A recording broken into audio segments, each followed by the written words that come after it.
Kana magduwa ang mga bata, malipay na lang pug kay nalingaw man sila sa ilang kalipay. So gamay ra gyud ni kalipay ang mga bata no. Support na lang gyud ta mga parents ani perminti para sa ilang kalingawan o ilang kalipay. Ingkod na ko ani time kay murag kapoy naman sig tindog-tindog nagsigig tan-aw sa ilaha mo tong ilang papa o tigbit-bit ra na sa ilang mga juice o na pag mahurot na ang ilang coins, mangayo na pud sila. Sinayra nagsurang-surang na kay nahurot naman siguro na iyang coins ana.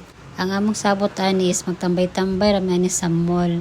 Magkuan, suroy-suroy pabugnaw kay lagi burn out pero unsa man hintabo nakagasto alisod po din nato na sila ato hatagan sa ilang gusto na magmugot ng ilang naong so motong napugos na lang alas sige hatagan na lang nato na sila kining duha ka gagmay nagngita-ngita nagun sa ilang duwao na hurot na pud siguro to ilang coins nang hinatag moto nag kuan-kuan na nagngita-ngita na pud og lain na ilang duwao nun o diha ra ka amahan kay tigbit-bit ra kas ilang mga kuanan na o mga juice ug mora to guys.